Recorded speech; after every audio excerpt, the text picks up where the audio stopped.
The Golf Gambling Podcast from the Sports Gambling Podcast Network is brought to you by Kalshi. Make real money predicting sports. Kalshi is available in 50 states, and you get a $20 free with promo code SGPN. That's Kalshi, promo code SGPN. New year, new gear. The SGPN merch store has a bunch of new items for the new year. And right now you can get 10% off with promo code 2026. Go grab a Golf Gambling Podcast hoodie and support the team. AVO, make more monies betting on sports with AVO, the best sports betting tool that helps you make a profit every time you decide to place bets. They do this by spotting arbitrage and plus EV opportunities for you to place bets faster than competitors and keep you organized all in one place. If you're new to arbitrage betting, it lets you bet both sides and lock in a profit. They have the cleanest dashboard, super easy to understand and use, but they also teach you how to use it in step-by-step videos in case you do have questions.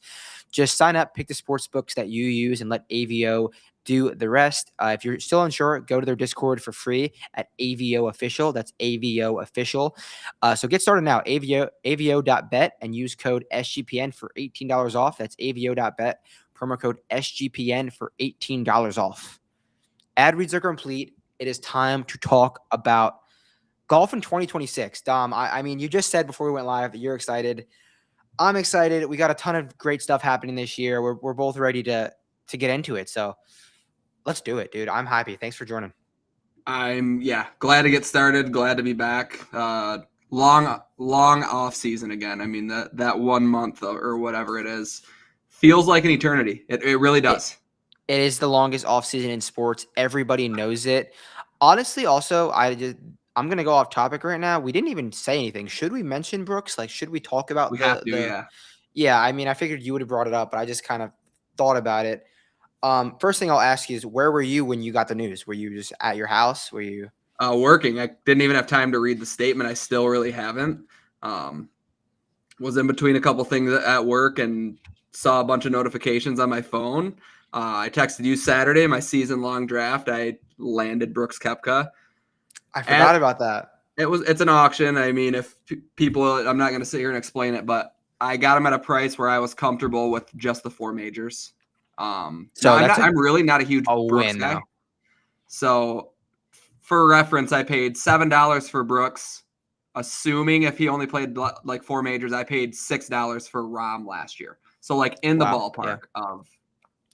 I mean, and he's got to play. He's going to play too, a ton. And I was telling people like all of the week prior, and whenever he said that he applied for reinstatement, I thought it was better than a 50-50 chance they let him back, just because there's no ties to live anymore, right? He has status through winning a major. He's responsible for his fines. So at the end of the day, you're not all you're doing by not letting Brooks back on the PGA Tour is making an example out of him, and that's not like people will say like, oh, Neiman should go back to the PGA Tour. Well, he can't. He does not have status. Like, there's so many different things, and like if you understand the priority ranking of how you get a PGA Tour card, any major winner gets it for 5 years. Any tournament winner gets it for 2 years. If you win a tournament in the same year, you get it for an extra year. That's why, like, I always use the example of Max Homa is exempt through 2028, even though he was horrible last year. It's because he won so many times in that 2-year period. I love it. I'm so happy Brooks is back. I'm so happy that they took a stance and let him do it. I think it's just more initiative for other people to leave, and Liv is probably a little worried. Yeah, and the one thing that I'll say is I've bet Liv every single year Liv has been a thing. I'm now planting the flag. I'm betting no more Liv. I am betting just PGA Tour. I could see it's becoming more and more unserious as the days pass. It really is. And I'm all for more golf. I love all golf, but I think they're going to leave. I don't know how much these guys care. The Liv guys, I think they want to come over, and we're going to find out more the next 3 weeks. They have 3 weeks to decide those. So how it is if you won a major in between 22 and 25, you can come over. That is Rahm, Cam Smith, Bryson, and Brooks, obviously. So those 4 guys can come. They have to exempt themselves from the player equity program, so they can't make any PGA Tour equity, which is whatever. They don't need any more money, and they have to donate $5 million. I believe those are the criteria for you to join. Fund, right? Right. So that is the deal with them. I do believe some of those names are going to come over. I really do, because I think they all know that it's going down. Like Bryson is the linchpin, and Bryson's already on the fence with like what he Yeah. wants to do going forward. So I believe it's going to be coming down sooner than later, and people have kind of talked about that for the last year and a half. So I guess we'll see, and it's going to be Yeah, and good seeing these guys back together. back to your thing about like no more betting live, like sure they're in trouble if they lose these big names, but at the same time we talked all fall about like how much more difficult it is to get PGA Tour memberships since they kind of scaled back how many cards they're giving out. So their live still does serve a purpose. I Yeah. genuinely believe that there are too many golfers in this world who are higher end players. Ben On, for example, a guy who if he had Yes. What's another the bad deal with year, that? What's the if he deal had with another that? bad year, probably not getting his card next year. So it's like, what would you do? I'd go. Yeah, I mean, I I was listening to Mayo's pod earlier, and Richard Lee, like a Canadian grinder, got on the live promotions, and Yep. now he has a career. Now he can finish top 10 3 times on live, and he could basically like have a great retirement. He Yeah, doesn't have to grind in absolutely. Indonesia like Pat said earlier. So yeah, I was for live in that regard when it started. I still don't. I don't hate live at all. I'm just not going to spend my Yeah. time and effort on a product where I don't think the top end players are there to win golf events. So Right. from there, I'm just gonna be, not that we talk live a lot anyway on here, but I No. bet live in my life. But we definitely had to mention it because it's the biggest news in the golf world right now. Some of the biggest news I can remember in the golf world, honestly, Right. I because mean, we've yeah, never dealt with anything like this. yeah. No, you're right, and it's crazy how they've really came full circle, because all the guys were like, yeah, these guys, if they ever come back and have to give us all X amount of dollars, they're gonna have to donate their money to the PGA Tour. Everyone wants them back. Everyone knows that the golf is a better place when they're all there. I do think there's going to have to be more changes with PGA Tour cards over the next 2-3 years, because Yeah. the smaller they make it, the more guys. Even though Rolap wants to make it a smaller schedule, that's the word on the street. He wants to potentially get rid of the Hawaii swing, start at Phoenix, which I don't necessarily agree with, but I'm No, not there to neither. make decisions. But whatever direction happens, we're going to have to take a stance and bet it how we have to bet it, because that's our job, and talk about it how we have to talk about it. So I guess it is what it is, but Brooks is back. I believe he's back at the Farmers. So two Yeah. events. Yeah, two events. Crazy. Well, 3 events. Yeah. So So we're the here. last thing I wanted to bring up while we're on the membership topic, VJ Singh. I I'm saw first the click this week. tweet. What's that? He's my first click this week.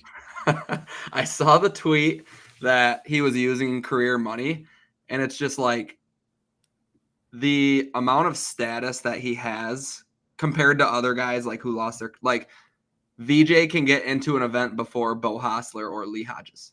That's where it falls in the priority rank. So if It it's is like funny. someone's on the border, that's just funny to me.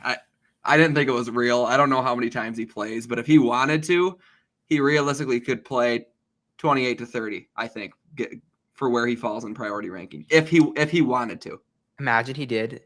I mean, well, a few years ago, I think I remember Jimmy Walker, first round leader at the Sony, or Jim Furyk. I forget who it was. Someone, I think it was Jimmy Walker. So, I don't remember. Someone just way old. I think it was Yeah, but Jim Furyk, actually. this is a Oh yeah, different I know. I'm not saying he's gonna be category first of round leader, old. but I it's just know. funny. It's just funny that he's even playing. But let's talk about Sony Open. Let's talk about Yeah. Waialae. What do you look for in terms of golf course? It's a golf course we've seen a ton of times. There's a world where there's no more Sony Open going forward. Yeah. This is their last year on the deal that Sony's a sponsor at Waialae. So I guess take those Hawaiian views while you can get them. I enjoy it there. I was there last year. It was beautiful. But what's your thoughts on this golf course, and what are you looking for when you're betting? Yeah, it'll be unfortunate if they go away from that. It's always like the season has always kicked off even before they like officially started it in Hawaii. This always felt like the first week of the year, almost like Century at least, almost like week 1 NFL. Century, the field was always set. Sony was kind of like who's going to play, who wants to play a lot. So that going away would be a little bit weird, but a shorter par 70. there's a lot of different ways to approach this one. I heard you mention on the DFS show about the bomb and gouge approach, like when you were there last year. A lot of people kind of look for accurate plotters who can stick it close and make a lot of putts. So it's like there's a lot of different things. I'll probably have a lot of stats thrown in my model just because any type of golfer can win it realistically. But yeah, I don't know, right around like 16 to low 20s if the weather's all right will be the winner. Yeah, and if you follow me on Twitter or seen anything I post, I'm talking about this golf tournament on various networks. So I definitely mentioned the bomb and gouge approach, which I thought was super interesting when I was there at Waialae last year. I was basically like, damn, like I see guys in practice hitting driver on holes that they probably usually wouldn't hit driver on and just getting a wedge up there.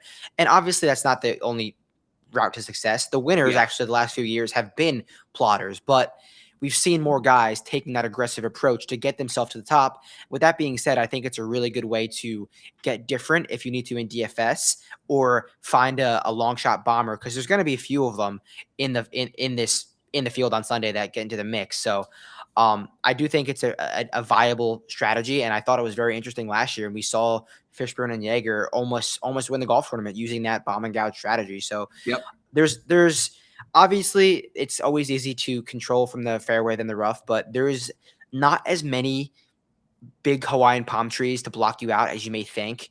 And the rough is nothing crazy thick. So I do think it's going to be some bomb and gouge to get to the top. It's not going to be my only avenue of handicapping this week, but I will definitely take another look at it going forward. And pretty great field. Yeah, I mean, this is awesome. Like, I thought it was funny seeing Colin Morikawa not listed as like when they were like, 3 top 10 player in the world, Bob Mack, Ben Griffin, and I know JJ Spawn, and then like Jordan Spieth's there, Colin Morikawa is there, Hideki Matsuyama's there. I'm like, these guys are. I just thought it was funny. Just the word. It's 2026. Things change, and here we are. So you want to get into the odds board to talk about some of these bigger names? Let's do it. All right, we'll go Russell Henley to Maverick McNealy. That's everyone under 25 to 1 on the sports book. So are you looking at the book too? Yes. All right. So in this range, we have some names like Russell Henley, Hideki Matsuyama, Ben Griffin, JJ Spawn are the guys below 20.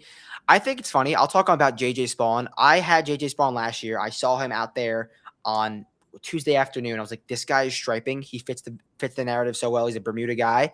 And he was like 70 to 1 last year. Obviously, he wasn't a major champion, but I think the 18 to 1 on JJ Spawn is a bit absurd, a bit too steep. And I don't want to go there. If I had to go to anyone at the top, I think it would be Ben Griffin, because I really think he is becoming that guy who's going to be in this 30 to 1 field, 30 to 1 range in like some massive events. He's long, he's great on Bermuda, and he's good with his wedges.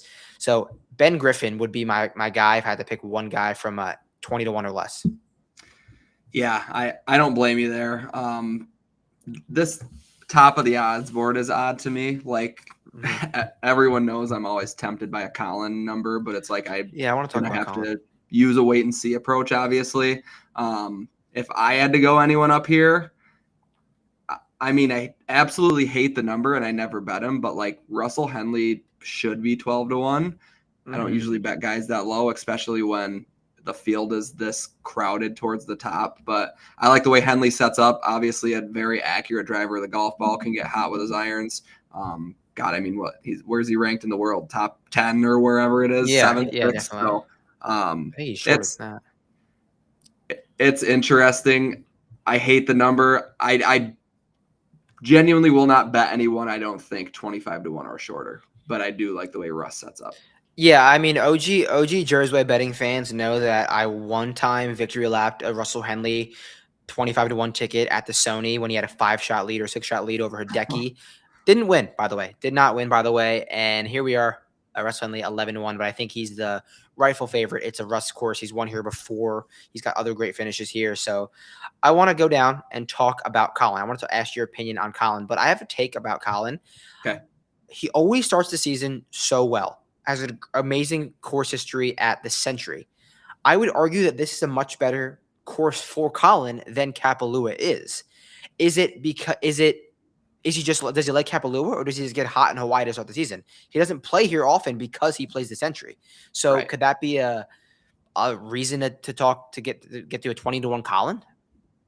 I think it's enough. Yeah, I mean, like I said, that's the name I want to click on. Will I? Probably not. But yeah, like you said, I mean, he got off to a really hot start last year. Like you said, a solo 2 at the Century. Same thing with API, a couple top 20s sandwiched in between there. But it's like, yeah, he was probably the name I was most shocked at when I saw the Sony. But I think I texted you right when the field came out, and you said it perfect. He has to play. He has to figure it out. Yeah, he has to figure it out, and I don't think he's there yet. I saw him 2 weeks ago at TGL. Not that I'm handicapping TGL for the PGA Tour, but he didn't look great. He didn't look confident. He's still testing out new equipment. So I remember he even posted on Instagram like his New Year's resolution or what he wanted for Christmas was to get the fade to fade again. So he's clearly not all the way comfortable. I do think it's an interesting number, but the winner of this event has been 50-1 or greater, I think, the last 4 years. I don't think there's been as strong of a field as there is this year, but it's still something to think about. It's a golf tournament where the whole entire field is live, whether they're bombing gouging it or whether they're minting fairways. So I probably would want to go with a bigger card and skip this range. But is there anyone else you want to touch on shorter than 30-1, or do you want to go down further? Let's go down. All right, lead us off. Who you like from like 30 to 50? So 30 to 50. There was a 40 out there on Aaron Rye. He sets up well. I absolutely love the way that he ended the year. Not exactly on the PGA Tour, but we saw the DP World Tour. He won Abu Dhabi. Was 18 at Hero, which is horrible actually with how many people are in that. But even the week before his win, he was T3 at the BMW PGA Championship. So inside the top 25 in the world, Aaron Rye being 40-1 is extremely interesting. Corey Connors 33-1 with in top 6 each way. I could get there. I like Corey Connors quite a bit. I think he's another guy who does set up pretty well here. But yeah, those are probably the first 2 guys that I would lean. Yeah, I do like Aaron Rye, and I'm not sure if no, he's not on the screen yet. Let's see if I can get Aaron Rye's course history up on the screen because I want to talk about it because it definitely is something interesting. Hold on, let me stop screen sharing and reshare. Yeah, and while you're looking that up, speaking of Corey Connors' course history, I mean, he went on a run here at the Sony where he was lights out. He's gained strokes off the tee every single time that he's teed it up here. Ball striking's great here, obviously, but from 2019 to 2023, he had 4 T12s or better. Yeah, I mean, Aaron Rye in his 3 times here, 2 out of 3 cuts, hit it well, really bad putting. I want to see Aaron Rye how he's putts at Kapalua, because if is it a Hawaii thing? Can he not putt in Hawaii? Lost strokes putting his only trip in Hawaii. Yeah, so he's never gained strokes putting in the great state of Hawaii. Something to note with Aaron Rye, but yeah, so that is him. I do like what you're saying with Corey Connors as well. I think it's a good number on Corey Connors, but a guy that I'm going to talk about in this range, and I might be stealing your thunder. Not that he's your guy, but I think you're going to mention him. It's Christopher Wrighton. Just get him to the weekend, and he'll make a ton of birdies. I figured you were going to bring him up, were you? Maybe not. The number is short, but he's worthy of it. The thing with Wrighton is I don't know how much Bermuda putting experience he has in his life. Genuinely, I don't know. Because it's a real thing. It truly is a real thing. Let's look at Wrighton for a second. Bring up his profile and see what the man has been doing. Okay, look at this stud. This is DP World Tour. But it's win. Green. The dude is an absolute beast. Future Viking Cup, maybe president. He looks like a Viking. I wish there was a picture of him here. He looks like a Viking, but the dude can play. The dude can flat out play. And if you don't know anything about Christopher Wrighton, remember the name. Obviously, he has no experience here at the Sony, but Christopher Wrighton, a name to look forward to. So 50-1 is a guy that I'm keeping my eye on here. That's you have anything to add with him? Oh, am I cooked or is Dom cooked? Chat, Are we live?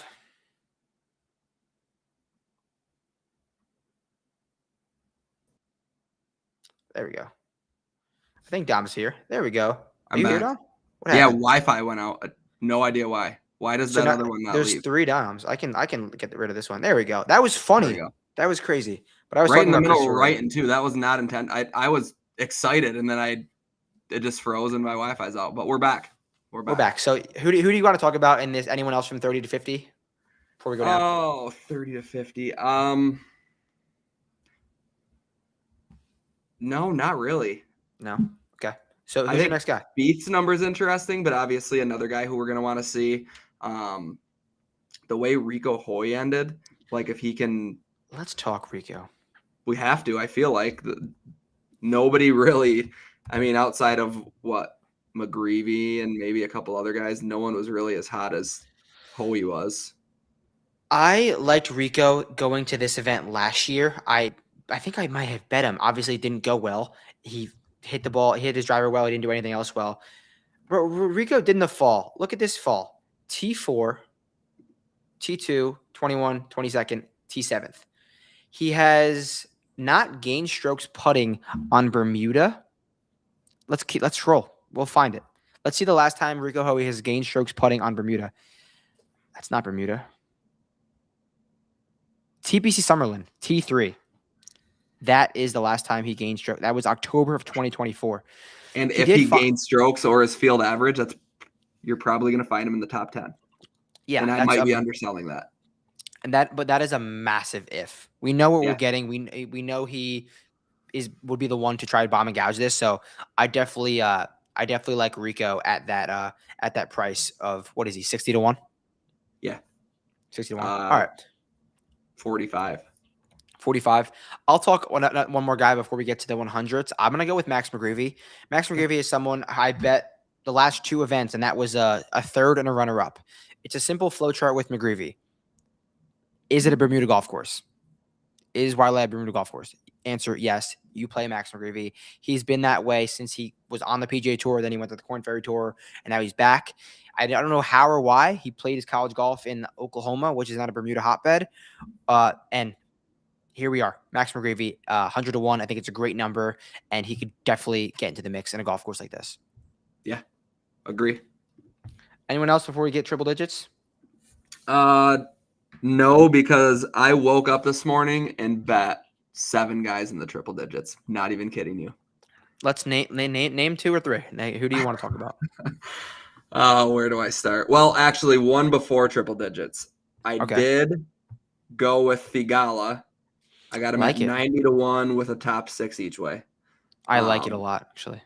I love the interview. I think it was at TGL where he kind of explained what he went through when it comes to the way his body was feeling and how he teed it up in times where he probably shouldn't have played, and he just feels a lot better, feels more refreshed heading into this year. Obviously has status for this year, but needs to earn it back for next. So I think I talked about it in the Underdog Show. I think Thigala is going to tee it up just about as much as he can until he finds it. 90 to 1 with a top 6 each way might be the last time that we see a number like this, I would say. I mean, I guess we said that last year, but whatever. He showed a little bit of life towards the end of the fall. Obviously had the miscut at the RSM, but before that, got something going with the irons, up and down with the putter. But I think Thigala is worth a look at 90 to 1 with that each way. All right, my triple digit guy is actually going to be Nick Dunlap. Nick Dunlap, you can get him anywhere from 110 to 150. This is a golf course, like I said, I think it's a little bit generous off the tee. I think you can swing out of your shoes. He has been hitting the driver horribly, but there's no way it could have gotten worse in the offseason. He knows there's a glaring weakness in his game. He's had to been grinding. He's coming off of a T8 at another generous golf course off the tee, in my opinion. Obviously, much more generous Mexico than here. But if he just swings out of his shoes, gets clean looks, he finished T10 here last year, losing 5 strokes off the tee. Gained 2 strokes on approach, another 7.5 putting. Not that I need him to have that profile or want him to have that profile, but Nick Dunlap, I like him on the Bermuda. He lives in Florida now, so he's a winner. He has dog. I love him at 110 to 1, 150 to 1, whatever you can get. Yeah. I'm just gonna rattle them off because I actually rattle them off. bet all of them, but these are all with the top 6 each way. So my biggest wager was Pearson Cootie. I got him at 100. Okay. Don't have to sell it on him. I've been a huge Cootie fan for a while. I love how he grinded, like taking a step back and looking at everyone's like events played and whatever. He played like 17 PGA Tour events and 15 or 16 Corn Ferry Tour events and almost gained his card through both. Like he was like 104 or 105 in the FedEx Cup fall because he closed out so well. But he had a win and some higher finishes on Corn Ferry that he locked that up pretty early anyways.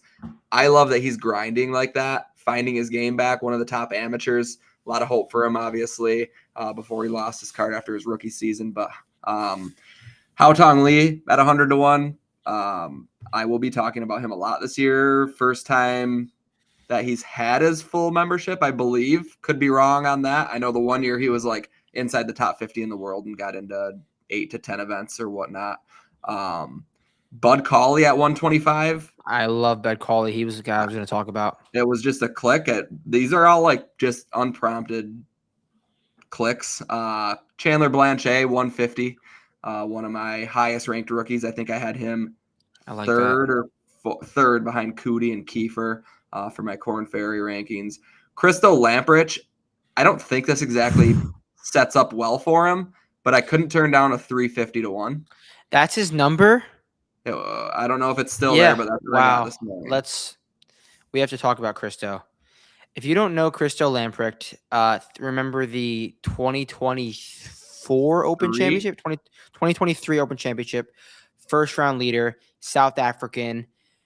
Just think of who do I want to compare him to? Think of like a third string NBA center holding a golf club who's extremely flexible and athletic. That is Christo Lamprecht. Looks a little bit wonky when he walks and when he swings, but all the leverage he has is why he can hit a golf ball. It's like 700 yards, and I'm not exaggerating. The dude probably will be the longest hitter on tour, him and Aldrich Pocketer. So let's look at Christo Lamprecht. Like, the dude can win. Won on the Corn Ferry Tour, T8 at the Corn Ferry Tour Championship, T33 at the Nedbank. He hasn't missed a cut since June. I mean, the dude can play. The dude can absolutely play. And hold on, I want to see the club at Indian Creek. See, I don't know enough about this golf course, but I'm going to do some research. The club at Indian Creek. Where is this? It's in Florida. That has to be Bermuda. That's a win on Bermuda. He has won on Bermuda. So, therefore, 350 to 1. I love that for Christo. And then the last one was just a sprinkle, but Emilio Gonzalez, 500 to 1. Him. What's his deal? So he's a Corn Ferry Tour grad in his late 20s, I believe, but he was 5th in bogey avoidance on the Corn Ferry Tour, 4th in greens and regulation, top 10 in ball striking, just across the board. I think he finished inside the top 5 on the money list. I know he was up there. He was one of the names up there who I didn't really recognize because I don't follow Corn Ferry every single week. I'll check the standings like once a month, once every other month. But when I saw Emilio Gonzalez, who, like I said, was one of the top rookies coming out at 500, I threw a very light sprinkle on it. Shout out Corn Ferry Tour. Ben Coles currently in T5. I know you care about Ben Coles. I saw him on that leaderboard yesterday. I didn't realize they were going through 2 rounds. Taylor Dixon is in the lead, tied with Dylan Manate. Never heard of Dylan Manate, but shout out him. He's in the lead. All right, so that was a bunch of 100 to 1 long shots for Dom, which I think is a very viable strategy this week. And I'll go back. I'll give 2 outrights that will make my card, and then if Dom wants to add any other plays, he can. But 2 guys that I'm going to look at. I'll start with another long shot, 200 to 1, Tom Hoge. I don't see it getting worse for Tom Hoge. I think it's going to get a little better before it gets worse. It's kind of a bad 2025 dealing with sickness and injury, but this is a golf course that suits his game, and we know he can get hot if he can make any putts. Look out for Tom Hoge. And then another guy is Luke Clanton, 130 to 1. I might just really spray the board this week because there's so many names like 50 to 1 and below that I just think have the same win equity as like 30-1 guys. So I really might do that. Luke Clanton, we saw him get into the mix so many times. The putter really let him down in 2025, but he looks he looks confident. I see him at TGL all the time. He wants to be in that upper echelon of stud, and he fits in with the guy. So I think Luke Clanton is motivated to get out there and get some wins. So those are my 2 plays. Oh, Dom is gone. Those are my 2 picks. Here he comes. He comes back. We're back. You good? I didn't do anything. I don't know what happened. It's all good. So those are my 2 plays. Anyone else you want to add, or you just want to ride with those long shots? I'm riding with those. I honestly was clicking, and then I was like, oh, I have 7. I have to be done. Like I actually have to be done. You do have a lot. No, but if you're going to do the long shot thing, do the long shot thing. I think I'm going to be right there with you. But yeah, next we're going to talk about positionals. We have 2 positionals, and then we're going to do a game which we could track with all of you guys throughout the year. So how it works is we're going to pick one guy in the plus money top 40 market. Really unique, really niche, but this is a guy who you can probably add to your 6K lineups or DFS lineups in the 6K range, or if you want a top 40 long shot, they're fun to sweat. So how it's going to work is we're going to pick one guy, top 40 and below, and we could use him once. So it's a top 40 one and done. Yes. Top 40 first ever. And done. First forever top 41 and done. No one's ever done it before. So let's get into it. First, we're going to do 2 normal placements. Yeah. So we're going to look at the placements boards, give you our normal placements. You want to start us off with someone you like in the placement market? Sure. Yeah, I'll kind of go towards the top of the board. I mentioned Aaron Rai. Kind of fits the mold. Had a good finish on the DP World Tour. So I'm going to take his top 20. That is Aaron Rai at plus 165. Okay. I like it. I'm going to go top 20 as well. I'm going to go Maverick McNeely, top 20, plus 115. Motivated as ever. He's too good, I think, be plus money for top 20 in this field. I don't necessarily love his dog and ability to win, but I think he could definitely finish top 20 in this field. All right. And then I will go with Rico Hoy's top 20. Got to pull his number. What is he at? But he is at 2 plus 200. So 2-1 for Rico Hoy. We're gambling. I'm a gambling man. We're gambling on his putter being close to field average. And like I said, he should back his way into a top 20 if he can do anything with a putter. They don't call this the Golf Gambling Podcast for nothing. I mean, that's what we're here for. Rico, Scotty Scheffler, Hoy. Yeah, PGA they don't call him that for themselves. They wrote an article on this guy. I saw that. I'll go with Ryan Gerard, top 20, plus 200. Also beat Rico Hoy at the Barracuda Championship just 2 years ago, or just a year. What was that, last summer? That was recently. So Ryan Gerard, striper, and if there's a surface that he can putt well, it is Bermuda. So I'm down for him.